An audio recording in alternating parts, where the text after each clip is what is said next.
Welcome to the AI Ireland podcast, your window into the world of AI innovation on the island of Ireland. Join us as we explore how AI is harnessed to tackle both business and societal challenges, revealing the cutting-edge solutions emerging from this vibrant AI community. Don't forget to subscribe for the latest updates and insights in the world of AI.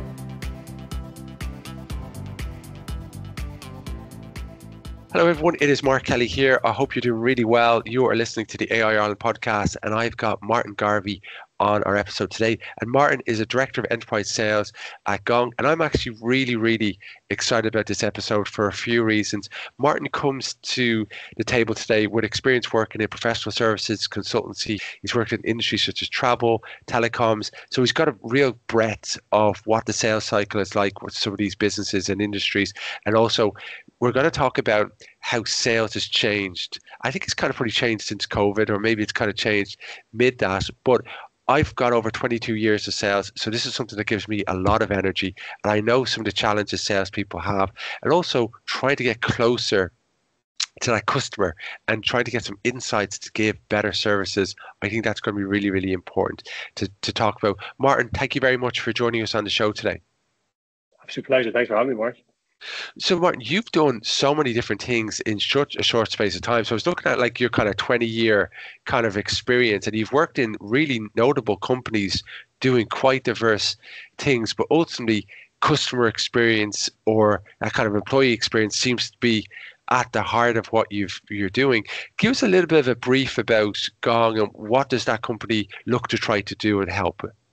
I think I'm the stereotypical coming out of college not knowing what I wanted to do and then having various iterations of not knowing what I want to do every kind of 5 or 3 years or so. But got really clear about 3 years ago that I wanted to work directly in SaaS. And when I was looking at companies to join, I was very clear and I wanted to join a company that was at the forefront of a certain set of technology, and they're trying to figure a lot out. I mean, Gong's origin story for me was what really kind of clinched it. About 12 years ago, one of our founders, Amit, was leading another business. He was CEO of another business, and he had the proverbial quarter from hell. And he went around and he asked 8 to 10 different people what happened, and he got to 8 to 10 different answers. And he said, "Surely there's a better way to do this." And we've got to really get into like, why has this happened, and how do we get these insights?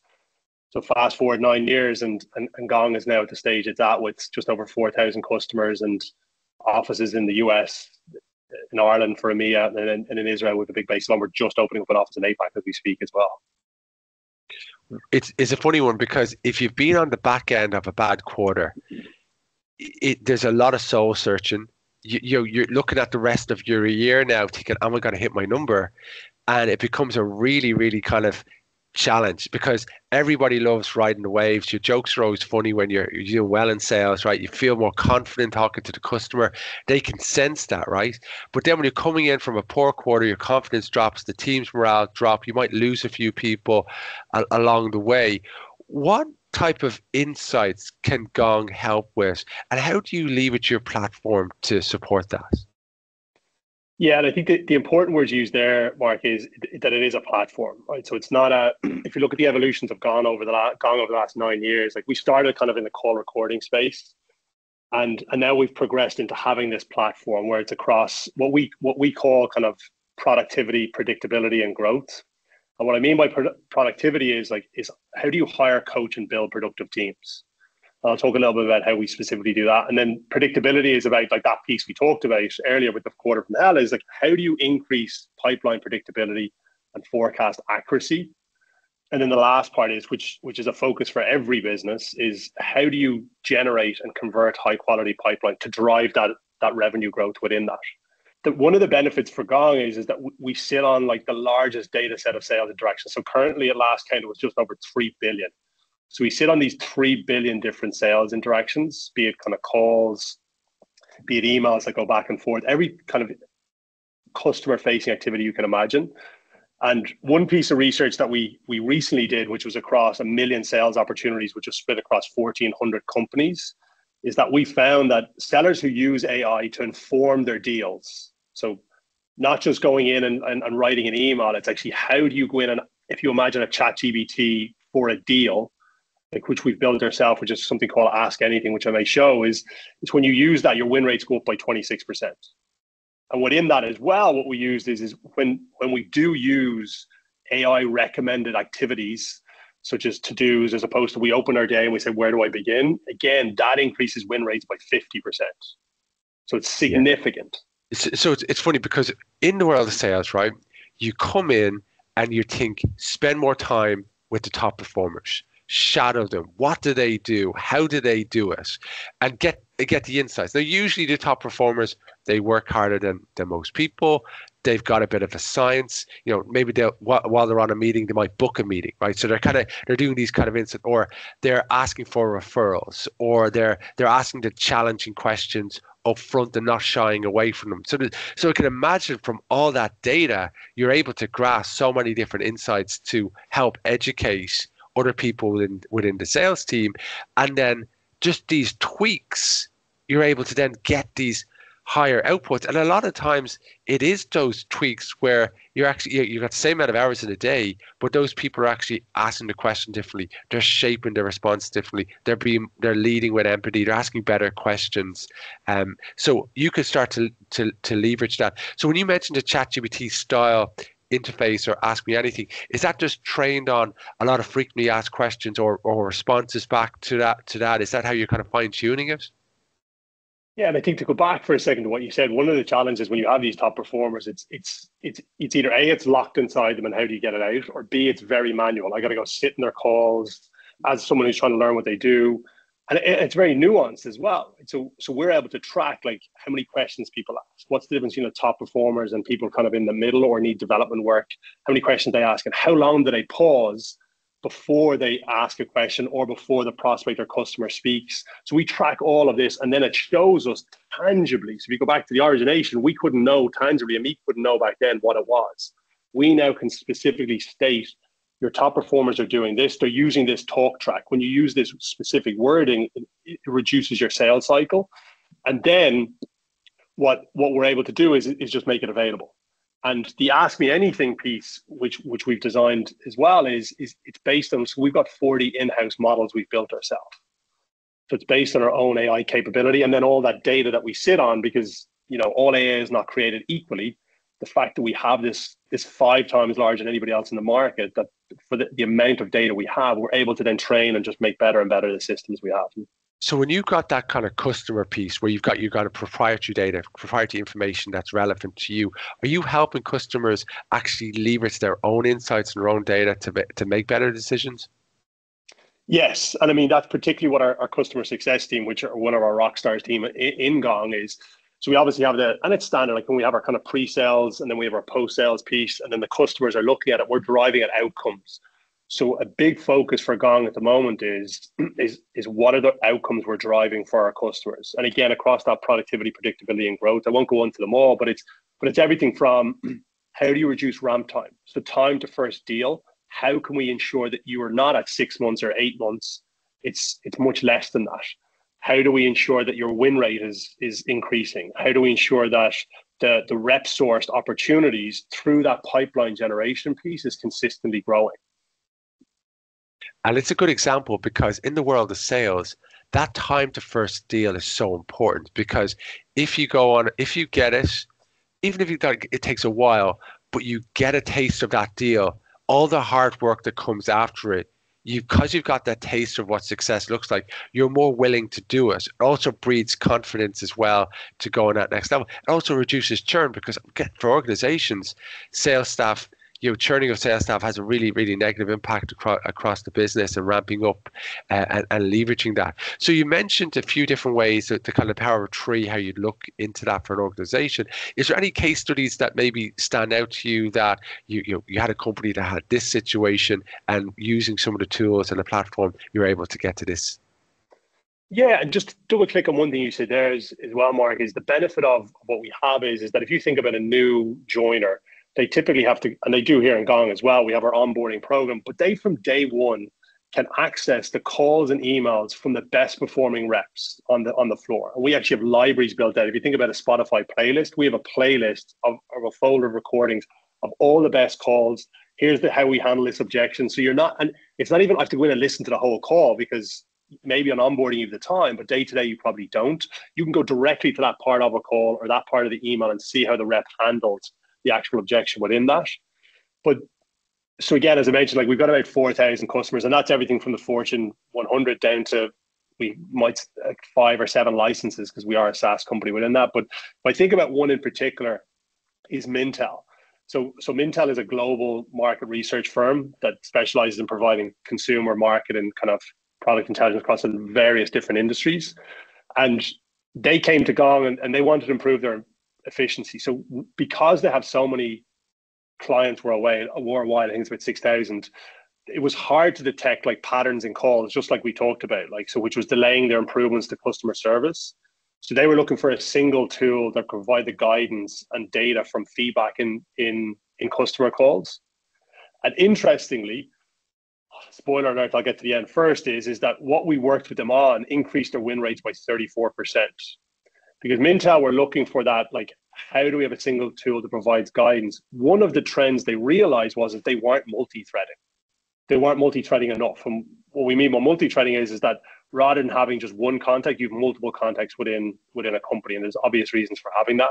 So Mintel were able to see that through the recommendations by Gong is that you are only single threaded. So you've got one person on this deal, and it's actually not even the decision maker. Typically for deals of this size in this industry, Gong recommends here's these contacts you should be reaching out to. And when they were able to get to a specific number for multi-threading, that's where the 34% increase in win rates happened. It's a great insight because you can be fixated on this point of contact that's going to champion you and navigate you through the business. But the reality is that champion is probably just wants to look after their core department or their core business, solve their problem, and then they want to go and just move on. Where if you're multi-threading and working across the organization, you've got different types of opportunities that have probably got, in some cases, a higher priority to get solved. So you're opening up yourself, but also opening up the business to network through, which then strengthens the whole organization relationship. So I really, really love that whole model. And again, that insight, you mentioned that kind of 34%, but I can only imagine the stacking of other opportunities that comes from that because you're weaving in that blanket across the whole organization. Completely. And we now know from all of these calls and emails and interactions, like right now, people are buying through committees most of the time, right? Particularly for tech. But you're looking at 3 to 5 people in that buying committee. And if we're not at the right level, so having a champion is wonderful. And like a very simple case, what if they leave the business? So what happens then? We got to start all over. Whereas we know you got to get to 3 to 5, and you got to have people of this seniority. And knowing the industries we work on and different stages of deals, we can recommend through partnerships we have that. And not only should talk to a person at a VP of sales or operations, it's like, here's that actual person. Here's their contact details. Contact them. Yeah, and I think it's good because you mentioned that the committee, people are making decisions slower now. More people are getting involved in the decisions. There's more debate with the sign off. So having everybody signed up and feel like they're on the journey and you've got their boxes ticked that they feel closer to saying yes, it's really, really going to help. And particularly in the world of COVID, it's kind of more challenging because people either they're working at home now since then, the kind of the mindset of getting someone to you just go and meet for a local coffee or you're trying to get them onto a call, it becomes more challenging. You need to work harder to get those people's attention to be able to manage through. Could you give us a live demo and show us about how this actually might play out in the real world? Yeah, so what I'll show you what we call as a deal board. Right, so this is the Gong platform. It's obviously in test environment for obvious reasons. And what we see here on the left-hand side is the full platform. What I've got into here is a pipeline on deals. Right, so what you see here is this is what's happening in the next quarter. Daniel's a manager. He's got 2 people reporting into him. And we have all our deals listed here that are in commit.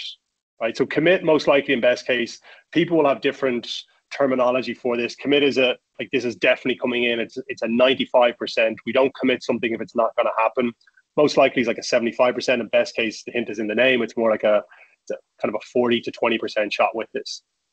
So the first thing you'll see here is that we have the name. We have all the deals across here. Ordinarily, we would have to go into our CRM to get this. We'd have to run a report. We'd have to pull up a dashboard. And the trouble with that is, and one of the challenges, and we use CRMs in Gong ourselves, is that it can be outdated. It's highly biased. It's reliant on reps updating it to get a true understanding of what's happening. With Gong, you don't need that. So the first thing here is you see the activity. This is all the activity. In purple is, like for us, it's Gong, and in red it would be it's a prospect or customer. And when you click in here, you can see an activity of all the various emails, calls, back to back to back. So we mentioned it there about ask anything. Like, so I can literally come in here. Imagine I'm Daniel and I've got to get on a call with the rep who's looking after this deal. I could go in and listen to all the calls. I'm going to imagine Daniel, like most managers, is incredibly time poor.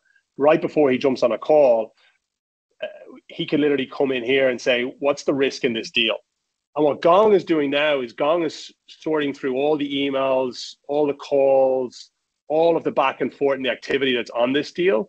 And it's searching for the answer. Like most people are familiar with ChatGPT within this, is that it will go in, it will serve up to you within this. It will say cost and budget, data security and compliance. How outside of a Gong would I be able to get this? I'd have to go and ask the rep, take their time, hope that the notes in the CRM are up to speed. They probably aren't. Hint, 99% according to Gartner, 99% of conversations don't make it into the CRM. So we're not updating the CRM. And not only is it here, you can actually go through and it will show you the entire account back and forth. You can do this on a deal level. You can do it on an account level. That's the first thing within the Ask Me Anything. The other thing that and this is where I spend 95% of my day as a sales leader, I need to be informed as to what's going on, because I've got to call a number to my leader and she's got to call a number to her leader. You'll see here as well, we mentioned about this, is that these are the warnings. A lot of platforms, a lot of pieces of software look at keywords. So let's imagine, Mark, you and I were talking about, we've been on holidays, and I say, yeah, I've been to Portugal and the price of a hot dog is very expensive. A keyword would hear the word price. It would be set up to flag that as a risk because we're talking about price. But actually it's a false positive because it's talking about hot dogs, it's on holidays. What Gong does is, because we understand the context, so in all of these back and forth, all of the emails, all of the calls, we're able to go in and understand the context of what's happening in here. In that silly example of the hot dog, we would look at it and go, they're talking about pricing for hot dogs. It's not a red flag. Conversely, when it is an issue, and this is where we see warnings, we're able to go in and say, okay, so I'm a leader, Daniel, on this. My rep is having source max. And remember, this rep is saying this is 95% coming in. But Gong can go in and see that actually there's a warning on this, that the prospect has sent an email with a red flag 14 days ago. So I really want to go in and see this. And I want to go in and actually read the email, and I want to understand. And you can see here that unfortunately, we go back in again, you can see the email here. Unfortunately, as much as we value, can't go ahead with this now. As a leader, how do I get the visibility on this? I'm relying on my rep either telling me, I'm relying on my rep putting it into a CRM, and I'm with the best will in the world, and I've been one. Most reps have happy years. They're not going to flag this up. So I now know that when I'm making my call to my manager, this has to come out of my call for this quarter right now, because there is a red flag that says they're not going to proceed. I really like the examples you shared there, because as a sales leader, you know your salespeople want a positive outcome, and it's better to be talking about a positive outcome at the end of the month because you feel like you're part of the pack, versus the honesty to say, actually, you know what, I need more opportunities because I don't think this is actually going to close out. But then also from a training perspective, you can go straight in to go, okay, we need to confront these three areas. We need to role play them out, get prepared for this conversation. And when we ask for a follow-up call, on our agenda is these three areas. So rather than going into a conversation thinking we're going to achieve X, we know we need to go over these points, make sure that they feel comfortable that what we've shared is what they actually want, and then we're going to be more likely to close. For the data perspective, though, this is really helpful over a quarter, because we can also spot trends to say, well, price has been our biggest issue. Have we talked enough about value? That because the price value isn't necessarily coming up in the conversation because everyone's talking about the price. We're probably in a different point of the business that they actually think we are.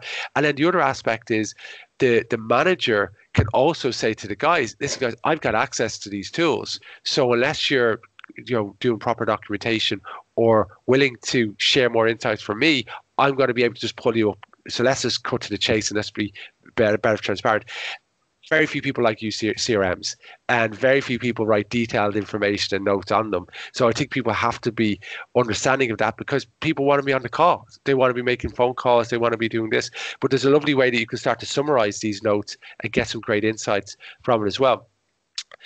Where do you see, Martin, sales moving to? Because I'm really interested from the applications of AI, sales and marketing, customer support service, HR, onboarding, offboarding. These, for me, they're case studies that work well, right? You don't need to reinvent the wheel. Do you see the sales manager, the sales agent of the future changing? Yeah, as our CEO talks about it, he's been in sales in SaaS for about 25 years, and he's never seen a hype train like AI.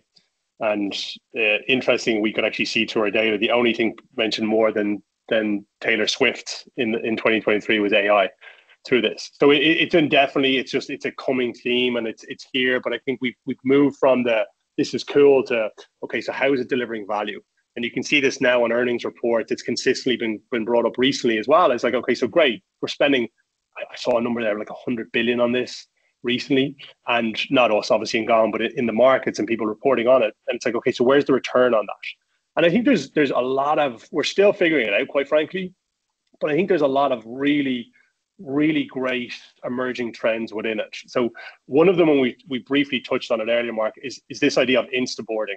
So rather than have been a 6 months, 7 months, 3 months, 4 months, whatever the typical time is to ramp, with AI, like hires can go up to speed much, much quicker. So they have AI-driven training programs. They can see what the best reps are doing. They can be informed. They're capable, and their speed to first-time deal is off the charts. The second piece that I really see kind of AI working with is like typically cold outreach.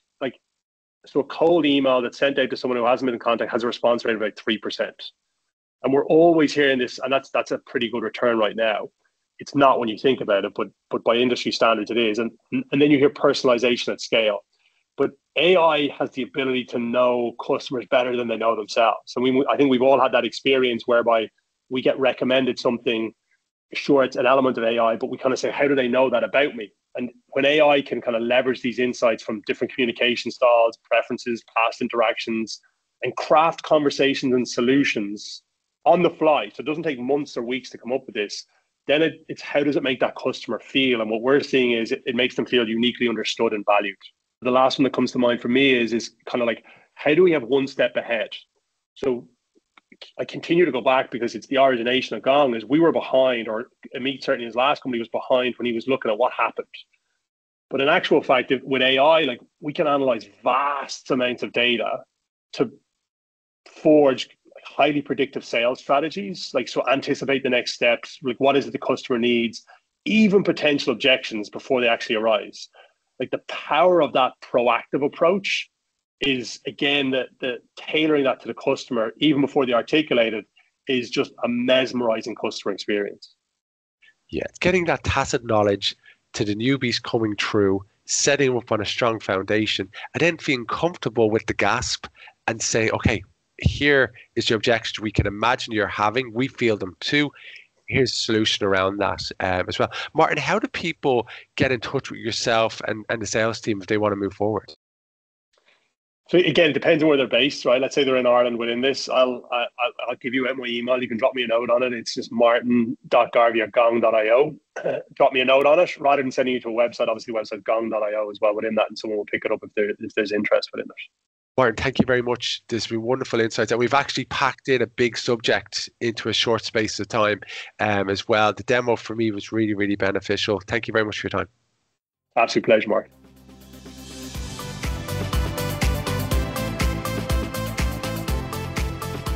On the 26th of November, join us for the 6th Annual AI Awards at the Marco Hotel in Dublin. This year's event promises to be our largest and most impressive yet, with over 300 community members in attendance and over 48 applications of AI in action.